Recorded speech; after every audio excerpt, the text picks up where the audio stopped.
There are two things you cannot take away from me: football and worry-centrism.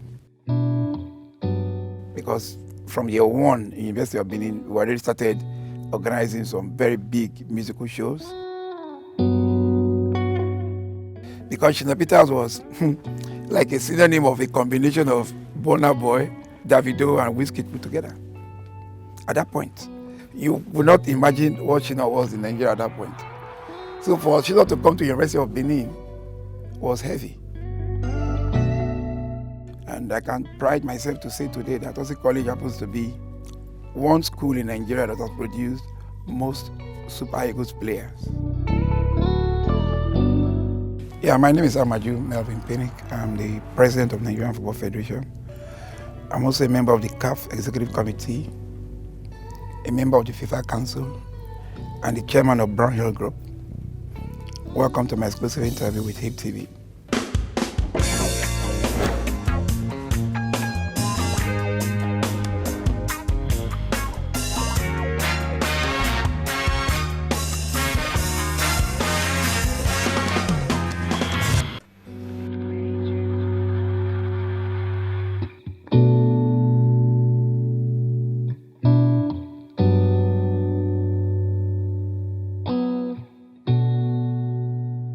My father was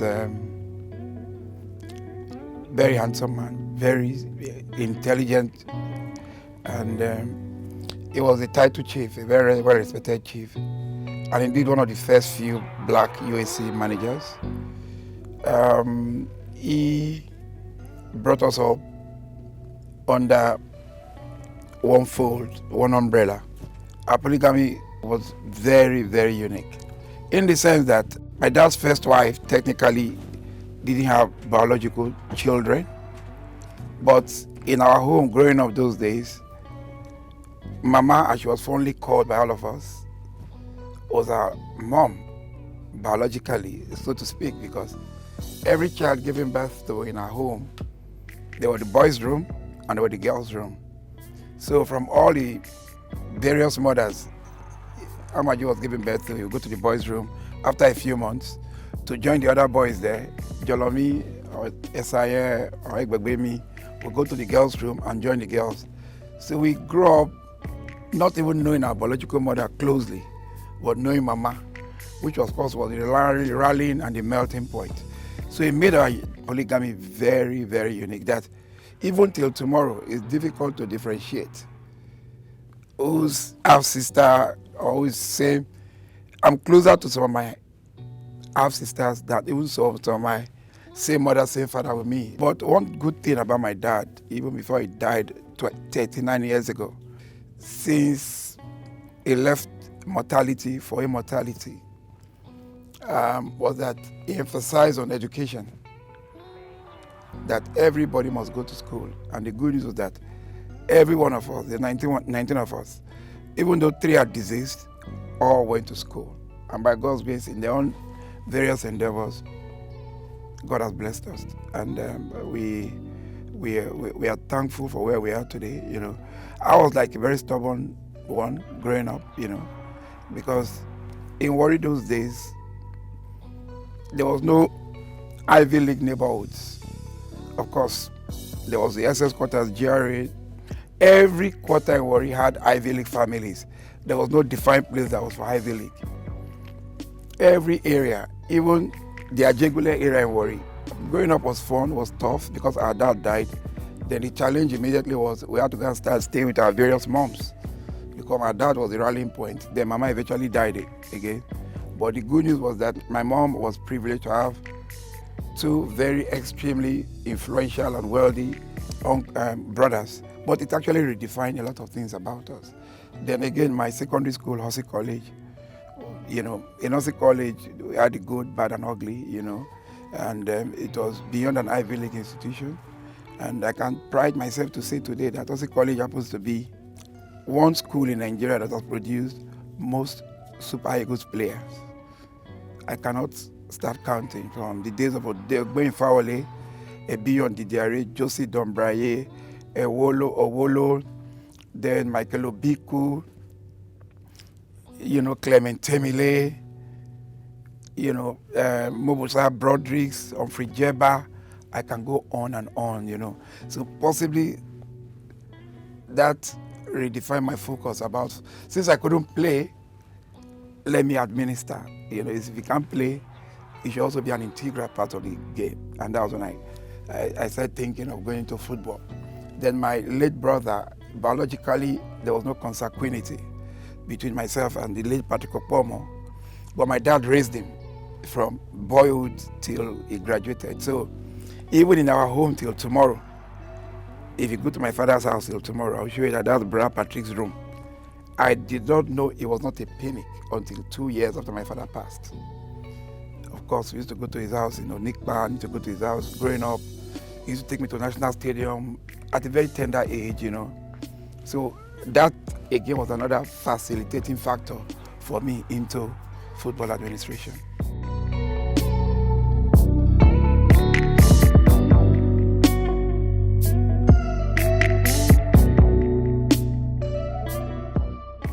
It's tough because everything I've done in my life is ordained by God. I don't want to see myself as somebody that has achieved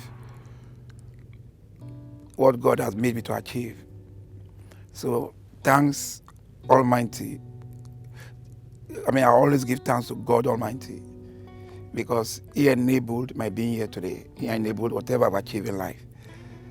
In 2011, I would have been history. I had a terrible accident. I was 5 minutes away from the mortuary. But trust me, when the firecracker went into my face, the word that unconsciously came out from my mouth was Jesus. And once I said that, I'm not joking. Once I said that, I became a bit conscious. This whole place was gone. I held myself and I said, let's go to the hospital.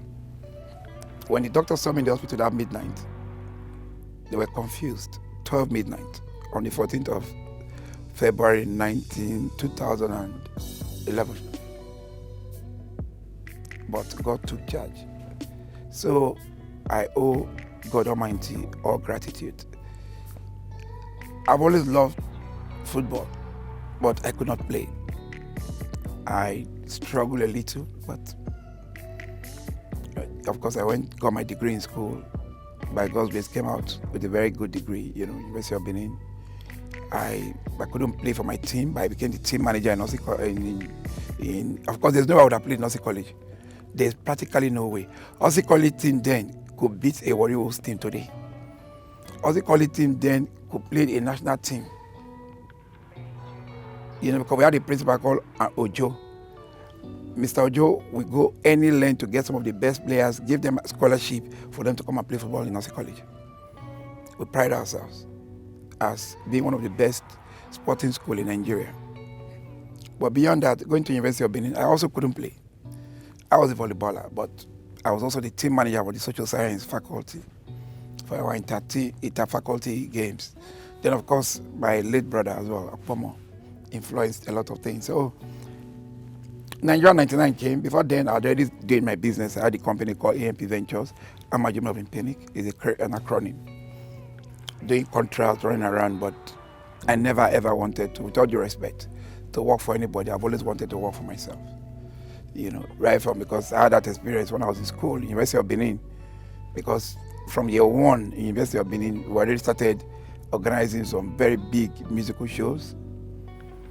In that year, 1991, just in my second year in university, we brought in Shina Peters, we brought in Blackie, then a team of us in 1993, just about going to my fourth year, a team of us put resources together and brought in the very legendary and iconic fella, Onikala Kpoku, to the University of Benin. All those were turning points in my life because in my year one, after that event we did, our organization was Varsity Life Award 9 Villan. I remember I came to Lagos. I came to pay Shina Peters at Mushi, Idioro somewhere, and I recall the manager, one guy called Demola Kondri, paid 25,000, and Shina came to play. If I were pasting the posters that Shina Peters was coming to University of Benin. Nobody believed it. Because Shina Peters was like a synonym of a combination of Burna Boy, Davido, and Wizkid put together. At that point, Shina Peters was, you would not imagine what Shina was in Nigeria at that point. So for Shina to come to University of Benin was heavy, but it came. Unfortunately, it was even Burna Boy's grandfather, Benson Idonije, that facilitated that trip, that our connection with Fela at that point, because he was one of the top managers of Fela at that point. Why? Because his son Tolu was with me 2 days ago. Tolu and I were in school together. Tolu was in engineering. I was in political science and public admin, but we were staying in the same quarters. So we're like brothers. So Burna Boy's mom, Bosse, used to come and look for his younger brother Tolu, and she'll bring food, all of us will eat, and that bond has been there for the past 30 years. So that's the relationship I've had with them. So we've always been kind of industrial, so to speak, in all modesty. Bought an Okada, giving us money every day, be modest in our disposition, and also be very serious with school, and make sure that we're focused. So, but then I've started being like an entrepreneur. So immediately I left university, of course it was a military regime, so we're hustling, the governor of Delta Kefas, when Temeh Joy was the governor of Abia State, and my friend was the chief security officer, so also was the one in Bayelsa. So, and they were building all this, so either he's supplying cement, supplying stones and all those stuff. Go to quarry, wait in a quarry for like morning till evening. You do your supplies, you go home with your money,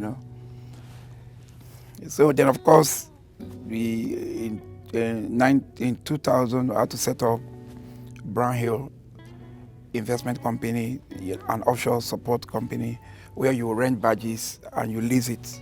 You rent badges from people that own badges, then you place it for work. They pay, you take 50-50, until we started buying our own badges, getting our own houseboat badges. And that's my core business, marine, Then build technical partnership for dredging, technical partnership for offshore catering, technical partnership for so many other areas of concern in the offshore support services. And our marine is there. And of course, the Brown Hill Coliseum and Brown Hill Incorporated, the organizers of the very famous and quite reputable Warrior Again concert. So it's been a tough call, and I thank God, And when I became chairman Delta State Football Association, first I was the second vice chairman in 1999, because during Nigeria 99, I went to a hotel. That's the beginning of my football adventure. My late brother, Okpomo, was the director of organization. And I wanted to be like a VIP volunteer, or a volunteer, so to speak. And he said, no. Okay, Amaju, I will take you as a volunteer, but you will work in the L. I said, no, I wanted to work with FIFA. So before he knew what was happening, I was already in one office I was already with Walter Silva. Walter Silva was in the IT office then, So when he came, Walter had already liked me. I told Walter they sent me here. And when he came, he couldn't say anything. He just saw accreditation on me already, FIFA.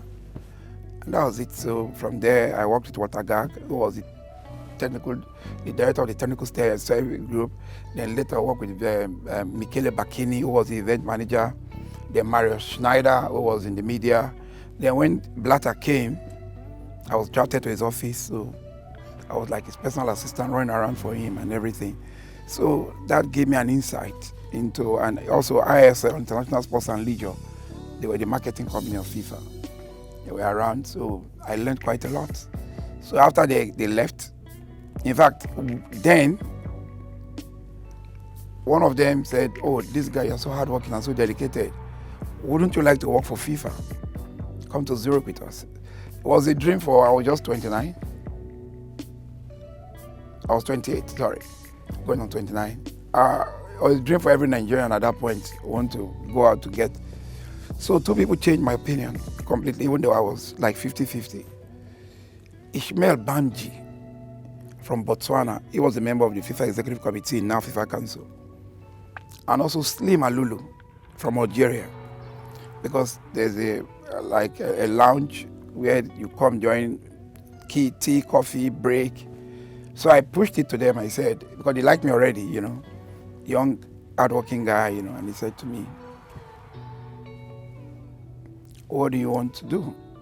When I put the question to them that I was offered, like somebody said, FIFA, they like me. If I apply, look at the president of FIFA, then Blatter, he was always fond of me and all that stuff. That, should I go and work for them? Slim just shook his head and said, he spoke French, he wasn't speaking English. So he struggled. Then Ishmael Banji just said, no, if you go, you will not go beyond this. Go back home, get into your local FA, and someday you will come on as an executive committee member. That was 20 years ago, 21 years ago, so to speak.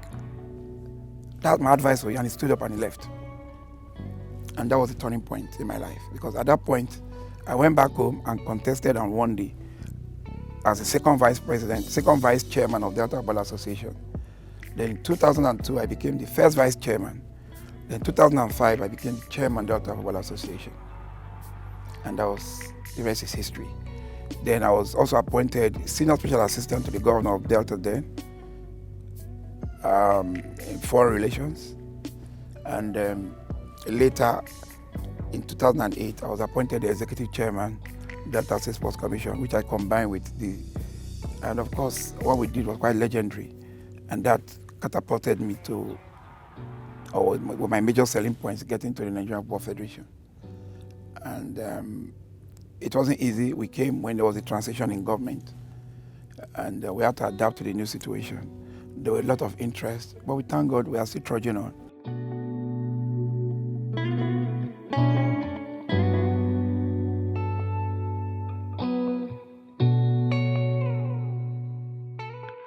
It's been very tough, but today I thank God we've been able to achieve global football recognition, 1, almost 100% self-funding, 2, and our youth development program. But trust me, it is tough. The same way you are growing, you have haters that are constantly trying to truncate whatever you want to do to succeed. But we give thanks Almighty to God, because God has always been our refuge. And like I keep saying, I've never begrudged anybody. I don't begrudge anybody. We don't begrudge anybody. Because whatever they do enables us to succeed. I recall a day in 2019 when the former CAF president was arrested in Paris. That same day, I was on the flight coming back to Nigeria. As soon as I landed, I saw 1,000 missed calls from FIFA, from CAF, from everywhere. Because I was the first vice president wanting me back immediately to take charge of CAF. A letter came from Nigeria saying that I was under investigation and I was not fit. And that's how possibly I was not considered to be the acting president of CAF at that point. But today I'm happy because it acted more like a stepping stone rather than like an impediment. But we are forgiving them and we have moved on. Thankful to the government. We'll keep thanking the government. And we're working very closely with the minister, and by God's grace, nothing good comes easy. Beautiful roses, they say, always grow on thorny plants. But we shall get to the promised land.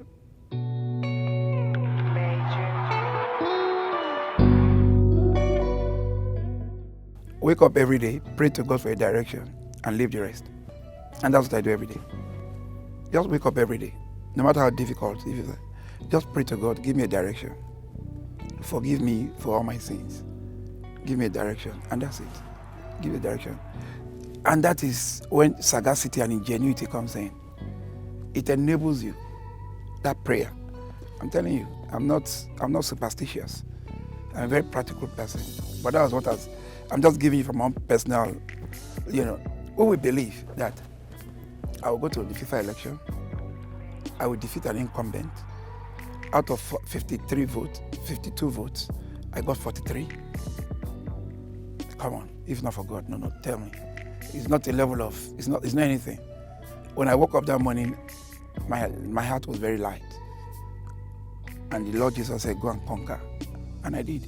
And once I was pronounced winner, the first thing I did was to bow my head and say, thank you, Jesus. And that is the truth. I'm telling you, I don't have any other thing other than my God.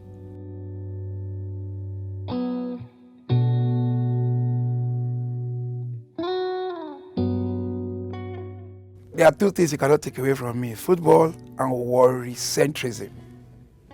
I use the word, I just added the suffix, I love worry because worry modified a lot of things. It gave me a very solid foundation by God's grace. And not just me, everybody. If you look at Richard, Amaju, look at Alibaba, AY, Bovie, worry gives you some kind of belief that you're the best. It gives you a sense of entitlement that nobody can override you. It gives you that growing up in worry alone, the atmosphere. So I believe worry has done quite a lot for us. So what do we do? And that's when I started the Browning Foundation about in 2011. I'm happy the impact we've had in worry has been very huge, has been tremendous in terms of people who are sending to school. So I love my town and I don't have any regret, because it's only in worry you see a Fulani man, you see an Igbo man, you see a Kwale man, you see a Yoruba man say, listen, I'm a worry boy. It's only in worry in Nigeria that happens. So you can see the uniqueness of worry. So when people are talking about I'm Nurobo, I'm this, I'm that, I can tell you, if you name 10 of my best friends, 10, apart from maybe Leslie Atake, I don't think anyone is Shakiri. And that is what I want people in worry to see. Go back to those days where everybody proudly called themselves worry. So I love worry. And that's the essence. That's what we do, what's called the Worry Again concert. For people to know that worry is a very, very hospitable, very receptive and very good place to be. I'm happy what we are doing in worry. When people went to the worry and saw the Coliseum, I said, Amaju, for Christ's sake, why did you build this in worry? And I said to them, worry is not a graveyard. Worry is not a cemetery. When people die in Lagos, they do service of songs in Lagos and take them to worry for burial. Worry can also have an edifice like this. He said, boy, you won't be making money. I said, it's not every time it's about money. At least I'm happy now that we have a world-class event center that people can go to in worry. And of course, you've seen it over time. And there are other projects by God's grace that we're going to be bringing up very soon. I love my town, and I don't have any regret about that.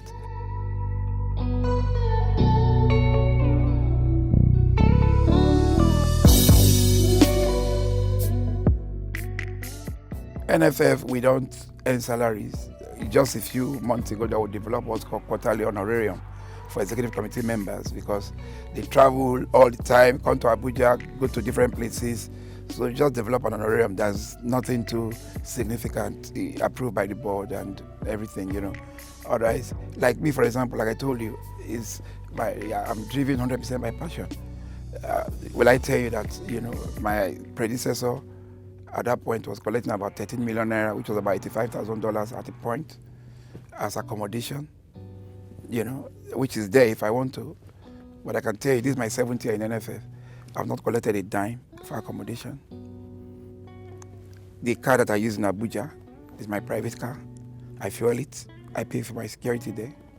I do a lot. The same thing with Shay, the same thing with Sheo, the same thing with some of my members. So we tend to be driven by passion. So even if I say I want to collect that, even for accommodation alone, if you times $85,000 times 7, that's decent money anywhere in the world. But we can't be struggling and you're dipping your hands into the coffers to say you want to do this or that, I travel all the time to Abuja. Go and check the record. Whether you see NFF has bought my ticket one day. I do it. I don't travel alone. I travel with some of my aides, but I have my businesses by God's grace, and that we're not doing badly. Things are tough, but we create levels of ingenuity in trying to do things that we do. We keep ourselves busy, and that's what we do. And we've been very consistent.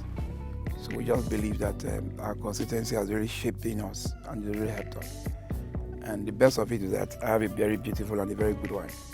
You know, though if you have a good wife, you have a good thing. You know, so, and 4 beautiful kids, and we're very happy with life. So you cannot ask God for more. That would be selfish. You should ask God to give some other people because God has really enabled you. And that's what I pray to God. Thank you very much. I have a life like this. I have a beautiful wife. I have 4 kids. I stray. What I mean stray, I do things that possibly are ungodly, but once you come down and also apologize, because no human being is perfect. There are some things that you do that does not befit the word perfection, because no human being can be perfect, but you also pray to God for forgiveness. You know, that's what I do every morning. It is human enough to make mistakes. It is intelligent enough to recognize and learn from your mistake. It is weak enough for you to cry for your mistakes. But most importantly, you must be resurgent enough to bounce back from your mistakes and move on. And that's what I do every day.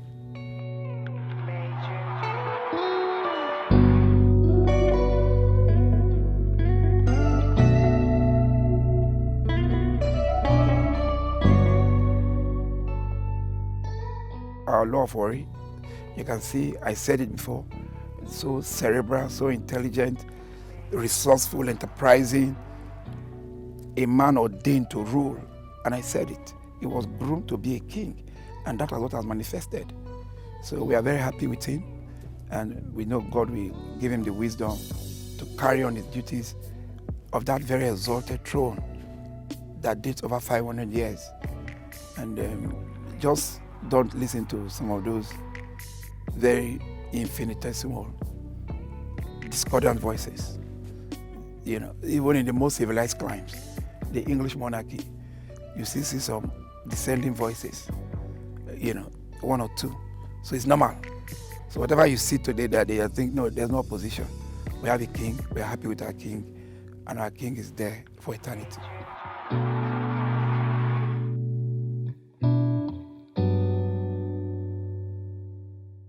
I will never, you can read my list, I can work for, like my kind of politics, I'm a political, I can tell you. But I have sympathy for politicians. When I have some kind of loyalty, you know. My kind of politics is supporting personalities that I believe that are driven. They are thinking, they're looking at the bigger picture of it. So my politics is not for any political party, so to speak, but sympathy, 100%. I know what leadership is all about. I've seen this country is one of the greatest countries in the world. And I believe we'll get to that point where people will be tumbling to come into Nigeria, struggling to come into Nigeria, because we have everything. It's just a phase we are going through. We should just stay on. Most countries went through that phase. And at the end of the day, they come out unscathed. And that's exactly what I believe Nigeria will come out. So there's strength in our unity. Because when I go out for international meetings, you know, when I sit for our FIFA Council meeting, you see Amaju Pinnick with Nigerian flag and Nigeria. That's a thing of pride. And when I'm talking, I'm not just talking as Amaju Pinnick. I'm talking as a Nigeria, a country with 200 million people, a country that accounts for the 16% of African population, a country that has won the Under-17 World Cup 5 times, a country that has won the Nations Cup 3 times, a country that has won the AFCON, the Women's Championship 9 times, a country that is a great footballing country. So when I'm talking, they listen. I'm not a peripheral, I'm not from one tiny peripheral country. I'm from a country that is endowed by God. And that's the feeling of every Nigerian. Trust me, we're going to get it right in this country. It's just a matter of time. America went through this. A lot of countries went through it. I've studied. You should understand that my first calling was in political science and public admin. So I read extensively. And at the end of the day, I believe we'll come out clean. That has been my exclusive interview with HIP TV. I'm happy about it. And HIP TV, kudos. Thank you.